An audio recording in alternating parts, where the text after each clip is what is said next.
Basketball season is well underway in South Orange as both the men's and women's basketball teams are 7 games into their seasons. For Kevin Willard and his team, they return to South Orange going 2-1 in Charleston with a 5th place victory over Ole Miss that went to the Rock to drop the Georgia Bulldogs as well. Coming off an 8-point loss at the hands of George Washington, the men's team remains on the road as they gear up for the Rutgers Scarlet Knights in the annual Garden State Hardwood Classic. As for the ladies, they stand undefeated so far on the season. And more important than the number 7 in their win column is the number 22 next to their name in the AP Top 25 poll. Victories over in-state powerhouses such as Rutgers and Princeton, along with a 2-0 trip in Cancun, has the ladies poised for a strong finish before Big East play commences. With a special guest in studio tonight and our usual panel as well, we will cover all this and more here on Hall Talk. This team needs to show me something for me to believe that they're going to make a run in the tournament. I think they can have a chance of going over 35 wins without a problem. Just stepping up from the 4 points to the 17. She's just dropping threes like there's no tomorrow. But chemistry is an underrated key in college basketball. That was by far the best game I've seen them play. This is Hall Talk, and that's how the Chalk talks.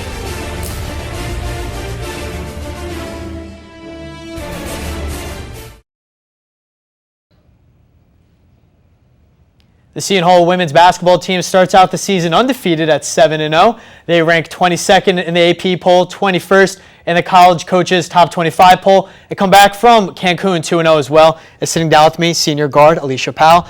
Aleesha, after a successful trip in Cancun, welcome back. Thank you. And you're right here in our studios. Thank you so much for joining us. What not a lot of people know is when you first started in college basketball, you went to Iona. You were there with Coach Bozzella. And then you came over, transferred here once he became the head coach here as well. Was it tough to leave Iona starting as a junior?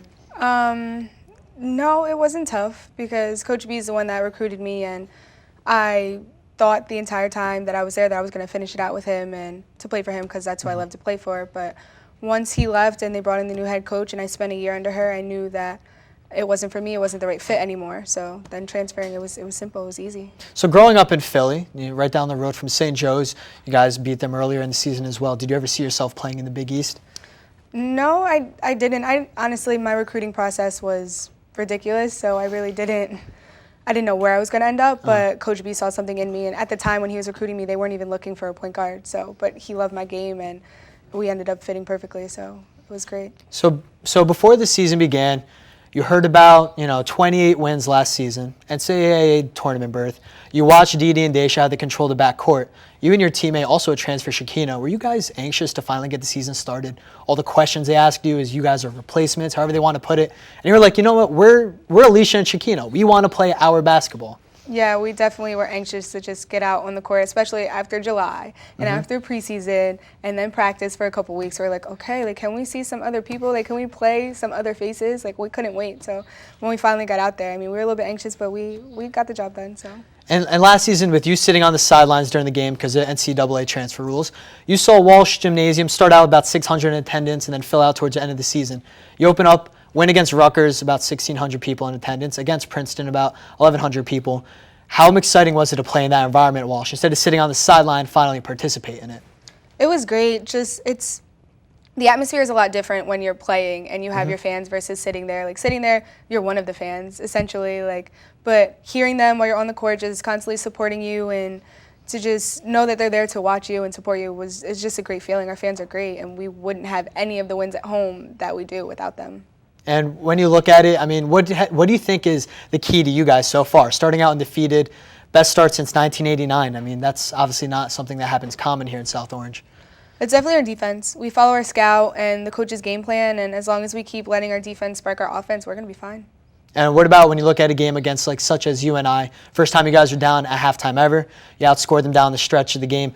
What was the voice like in the locker room, not only from Coach B, but from your teammates as well? You guys really pieced it together, had a good comeback against them. Well, we hadn't really faced any adversity at that point. We were pretty much up in all of our other games, and so since it was our first time down, we were like, okay, let's see how we bounce back. Let's see if we can come out with a little bit of fire under our butts and get the job done. And I think Coach B said it the best, that we need to pick it up. We need to play our way, and that's what we did in the second half. And what has it been like playing alongside Shakina, Tabitha, who both score, you yourself, back-to-back 17-point games? in Cancun. What has it been like to play against them with such scorers and good passers as well, Tiffany Jones too?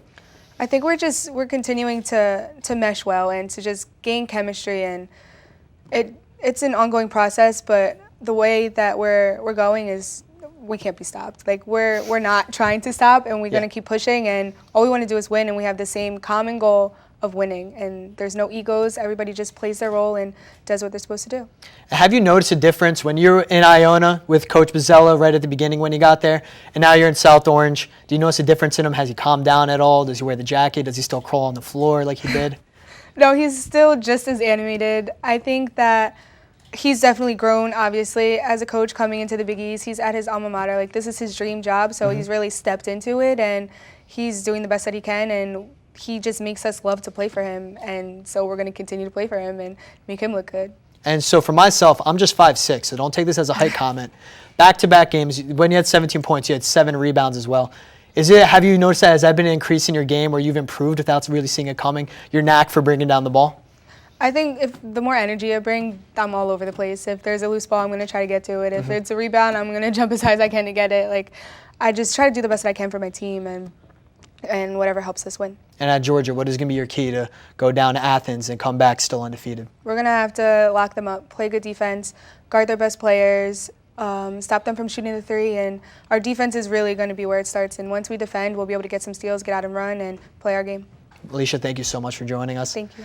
And you heard it right here. The key down in Georgia, lock them down, play the defense, we'll feed into the offense. Hopefully, ladies, they come back 8-0 on the season. For George Balekji, and this is Aleesha Powell, thank you for joining us. We'll be right back with our panel discussing more women's basketball and men's basketball as well. And that was Aleesha Powell, senior guard of the 22nd ranked in the country Seton Hall ladies basketball team. I'm now joined alongside my panel, Olivia Mulvihill, Aaron Ross. Guys, let's get right into it. Men's basketball, they dropped 8 points on the road at George Washington. When you look at that game, Olivia, I'll start with you. Is it something they can look back on and say that's a good loss? Is it what they could put on their resume if they're on the bubble to make it into the tournament? Well, George, I think that this team really does have a tough out-of-conference schedule. And George Washington, we keep forgetting that they beat Virginia, one of the top teams in the nation. They only lost by about 8 last night. You know, they really struggled with three-point shots, which is something that they're definitely going to have to look to move on from their next game. They can't keep forcing these shots when it's not happening. You can't come out of a game 2 for 18 from the three-point line. That's just not acceptable. So as far as the team they played a great team, and the loss could have been worse. First real away game of the season too, so I think it's something they can look back on and be kind of proud of. That's exactly right. It's a good team. George Washington beating Virginia was a team that rarely lets people score over 20 points, or my fault, 60 points. Whoa. What am I saying? Whoa. 60 points, which when you lose to a team like that, and they're going out on a rampage, they're going to go out and beat other teams. They play everyone tough. They haven't lost to a team at home, non-conference, in 60 games. It's incredible. But really, it's like you said, forcing shots. It's Angel and it's Isaiah on the offensive end. They're really just not getting it done right now. Even rebounding-wise, Angel's been inconsistent, kind of up and down. It's been issues the guy, but Isaiah's kind of forcing the shots from a little farther out than we want him to shoot, almost like Jimmer range. He's shooting half-court shots, which that's just not what you want to do. And you look about it, you talk about forced shots. George Washington, when they drop back into the 2-3 zone, they really forced Seton Hall into a half-court offense. It's where they struggled. Yeah. One individual that hasn't been struggling all season long is the other guard in the backcourt, and that's Kadeen Carrington. Aaron, what have you seen working for Kadeen? Is it him playing at the 2 spot, or is he just kind of, obviously it's off-season improvement for himself? I'm going to say overall, it's just off-season improvement. Yeah. Now he could be benefiting from playing at the 2 guard, but honestly, you move him over to the point, I think he's going to strive as well. He's just playing great this year. He's scoring better. Obviously, scoring 20-plus points in 2 out of the last 3 games is astounding. And he's really, on both ends of the floor, he's playing his game. He's got a good feel for it right now. He's got a good vibe. And I think he's just stepping up. He's really stepping up for what Isaiah isn't doing in some of the games. So I'll ask you this. For Angel to get on board, he really has been struggling offensively. What do the Pirates need to do, Olivia? I think they just really need to keep relying on Kadeen. Kevin Willard said in the beginning of the season, person to look out for this year would be Kadeen. He was in the gym every day over the summer alongside Ish, who I think doesn't get enough credit. Someone who went from playing, barely minutes in the season last year to leading the team in minutes played this year. So I think that, when Angel's struggling, it's good that we have Ish. It's not like Angel struggling, the whole team is struggling. It's Angel struggling. We know what we can do to make it better. He can get his time on the bench. Ish can come in and really do what he's been doing. He's got to feed him down low. Yeah. He needs to assert himself. He needs to feel like a big boy down there in the paint and just really take over. Because Yeah. Ish, obviously, he's still got to bulk up a little bit more. And Angel, on the other hand, is a big guy down there. He needs to just assert his dominance. And he has had 4 double-doubles this season, so it's not like he's really like a quiet player on this team. It's just, he's not as prominent as he was, like how we saw him last year coming in as a freshman. And we don't want to let the struggles of those two overshadow the success that, like you guys said, Ishmael Sonogo, Desi Rodriguez, Kadeem Carrington has had. Right. Let's hop forward. They have Rutgers, and it'll be their second road game of the season. They go down to the rack to take on Corey Sanders and his crew. He's scored phenomenally well for them the past few games, but Rutgers has lost 3 in a row, including a 1-point loss to Wake Forest. Will this game be a game for Seton Hall not to lose? Will it be for them? This is where they could go in, they could win on the road. I think that they can go in and win on the road, and they do need to win on the road. These out-of-conference games are crucial to keep our record clean and to keep our shots at the postseason better. So, going in, it's just they have to play. I hate saying they have to play smart, but they're going to have to play smart. They're not going to have to take these NBA range. They can't be forcing shots. Right, like they that. can't be taking these NBA range threes. They just have to, keep driving to the basket. When they do that, they do it well. Exactly, and I think this Rutgers game, it's got to be a must-win for Seton Hall, but not just a must-win. They need to win this one by double digits in my eyes. Yeah. From what they've done lately, they've been really inconsistent. I need to see this team score. That's what I need to see them do. I need to see Isaiah play like he did against Rutgers last year. Be the MVP of that game. It's the Garden State Classic. We want that trophy back here at the Hall. Yeah. And I think that's really get down to it. You got to go down to the rack and you got to dominate Rutgers. Who would their X factor be if they want to win at Rutgers for you? For me, other than Isaiah scoring, I think Derek Gordon needs to be a defensive wall against Corey Sanders, who's just been the one scoring all the points for him. I think Derek Gordon's got to play lockdown. That's why we got him here. He's known for that. He's not here for scoring. Yeah, I agree with Aaron. I like how you mentioned Derek because he has been the key to the Pirates' offense this season. Someone's got to lock up Rutgers somehow, and I think Derek's going to be the one to do that. Like Willard said at the beginning of the year, Derek Gordon brought in, immediately taking 15 points away from the other team. And so now we'll go over to the women's team. They have a big test in front of them. They have to go down to Athens. Georgia knows what happened last season when they came to Walsh Gymnasium. They lost, and that was one of the big shockers for, hey, we're here to play for Coach Bozzella and his team. For Georgia, they remember that game. They average about 1,600 in attendance on their home floor. The ladies, it's going to be a big test. They come back from a neutral road. They did win at UT Arlington. Do they return 8-0, Olivia? I don't know. It's going to be tough. I talked to Coach Bozzella this past week. He said that, this Georgia team has won 51 straight games at home. So it's going to be really hard for the Pirates who are used to playing in Walsh with all their fans to go down to the exact opposite. They're going down to the dog pound. So it's definitely going to be hard for them. But, he loves how Aleesha and Shakina have been playing, especially how Tiff's been playing. So if this team can really work together as a team instead of just one person overshadowing the rest of the team, I think they have a shot. It's going to be hard. This is definitely going to be their hardest game out of conference. I don't want to sound cliche here, but I think it's going to be a dogfight down there. We already got the dog pound covered, so cliches all around. Going down and playing the Bulldogs, it's going to be a dogfight till the end. Obviously, like we said before, Georgia is going to be angry in this game. They were number 14 in the country last year, came up to Walsh, and they got beat. And then the Pirates got ranked after that. A lonely Seton Hall team no one really knew much about still, didn't think of much of them. They were in the NIT the year before. This is the time Seton Hall needs to prove themselves. They're now back in the rankings at 22. They need to go down to, on the road again, which they go to Cancun, win 2 games. They go down to Texas, win another game. So they're traveling the country. They need to show that they can win anywhere. Yeah. And this is a big SEC team, too. And Aleesha, she hinted to it in the interview. Their defense feeds their offense. How do they stop Griffin and Hempy? They're going to play the Seton Hall way. They can't let Georgia make Seton Hall play the way they want them to. Seton Hall needs to dominate this game, come out on the defensive end, pickpocketing people everywhere, play the way they want to play, the Bozzella way, really. Yeah, and they're going to have to take control of the lead early. We saw in the NC State game where, it's kind of a fight to the finish as far as, when they played Rutgers, even when they played Princeton. When they start with a lead, they can maintain it mostly for the rest of the game. They get the momentum going, and they can score. When they can score, it's on. It's all about their mindset when they score, so they got to score first, and they got to keep that lead. Certainly the test they had against UNI, adversity faced, like Aleesha said, it's going to help them out now. Who has you guys, so far into the season, being the biggest surprise from this womenens team? Oh, Tiffany Jones for sure. Going from not starting last year to coming in this year, leading the team in minutes played, even overshadowing Tab with rebounds. It's just crazy seeing how, versatile she is on the floor. She can get the rebounds, she can shoot the threes, she can play defense. So she's definitely been a key factor in this Pirate team this year.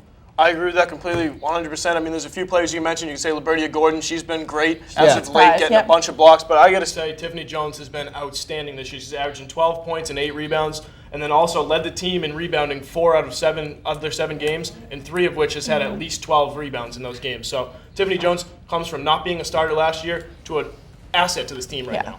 You guys talk about individuals that surprised you. Like we said for the men's team, who's going to be the X factor? This weekend? Definitely Ish. Oh, yeah. I can. I'm talking for the women's. Oh, for the women's? Yeah. Oh, yeah. I can see Aleesha really coming out because, like she said earlier, she didn't get the chance to play last year. So, these big games like the Georgia game, like the Rutgers game, are games that, she probably would have really wanted to play in last year. So I think we'll get to see, her good ball movement. Hopefully we'll get to see some more beautiful crossovers from Shakina. So definitely, the guards keep up their, good relationship on the court. Feed it to Tiff, feed it to Tab, they'll get it done. For me, you got to go back to the backbone of the team, Tabitha Richardson-Smith. She's the leading scorer on the team, averaging about 18 right now. It's got to be her. I mean, you can say Aleesha Powell, she's been great in Cancun, getting 17 points back-to-back games, which who expected that to happen? The team was struggling, but I'm saying it's got to be Tabs. She's the leader of the team. All right, guys. So hopefully when they return back, they take on Fordham next Wednesday. It'll be undefeated for the Lady Pirates. For George Balekji, Olivia Mulvihill, and Aaron Ross, this was Hall Talk. To catch all our coverage on our YouTube page. And for when we go on the road, the men's and women's team play away, catch all the coverage as well on 89.5 FM. Great crew over there on play-by-play. So thank you so much for tuning in. You always know where to catch us. We'll get you guys next time.